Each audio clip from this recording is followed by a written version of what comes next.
Aquest ens fa il·lusió de presentar la Tate Cabré una vegada més, perquè la Tate Cabré és una mica de la casa. Periodista, fotògrafa, traductora, professora de comunicació de la UAB. Això en diuen el ridículum vitae, d'això. I autora de recerca sobre Gaudí, el modernisme, etc. i un llarg etc. Ha estat investigant molts anys recopilant dades sobre el tema dels indians, que ens en parlarà avui. Ha publicat diversos llibres, Catalunya-Cuba, Cuba-Catalunya, Guia de l'Urdes Indianes i segurament molts més que jo no en tinc referència, però segur. Sempre és interessant perquè sempre hi ha gent entre vosaltres que té experiència directa, perquè sou descendents de gent relacionada amb el món indià o amb el món d'ultramar. Fa una estona parlava amb aquest senyor que el seu besavi era el contramestre del vaixell que dona origen a l'Havanera. El meu avi va anar a Cuba, el senyor Guien, i sempre fas descobriments amb aquest ambient mariner i nàutic com el que teniu aquí, perquè és l'ambient que ens connecta directament amb el nostre passat de relacions amb ultramar.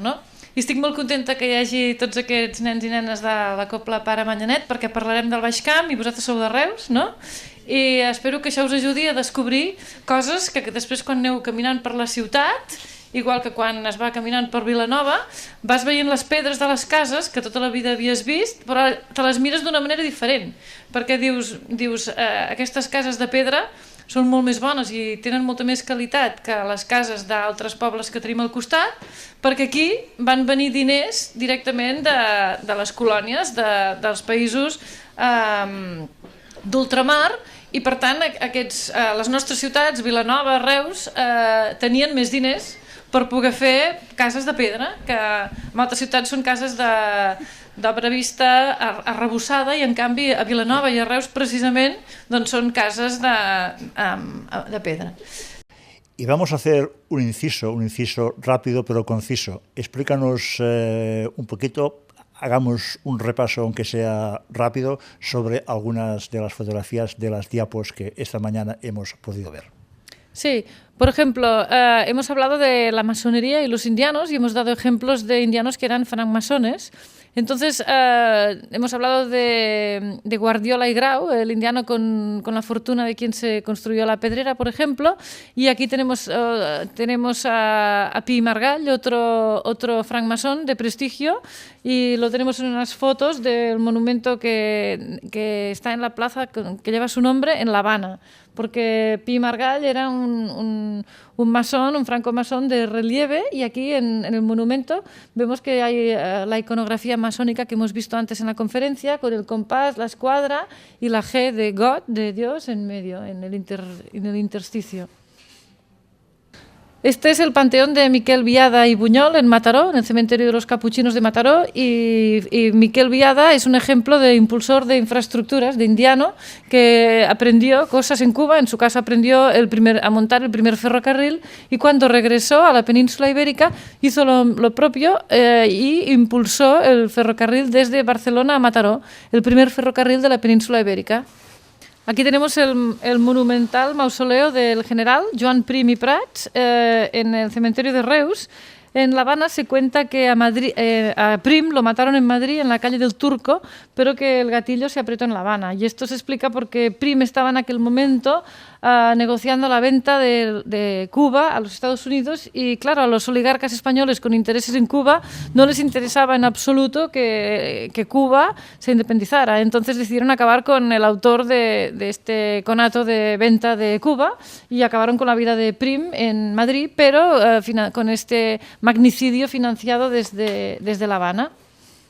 Y aquí tenemos el carnet de socio del Centre Català de La Habana, una escisión más progresista del Casal Català, la Sociedad de Beneficencia de Naturales de Cataluña en La Habana.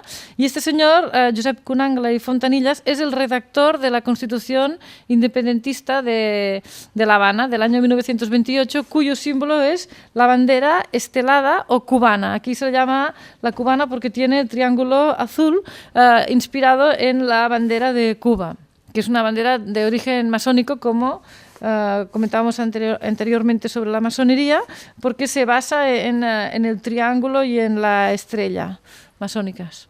La emigración a las colonias de ultramar fue muy diversificada. Tenemos muchos indianos procedentes de Filipinas, de Venezuela, Guatemala, Uruguay, pero mayoritariamente vinieron de Cuba.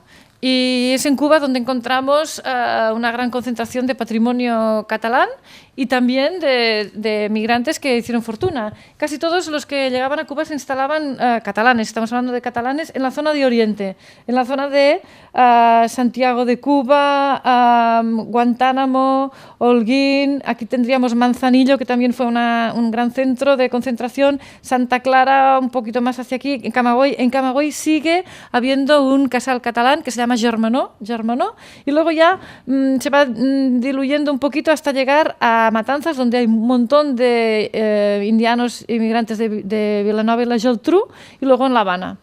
En la zona occidental de Pinar del Río, etcétera, fue más bien de canarios. La migración canaria se concentró por aquí.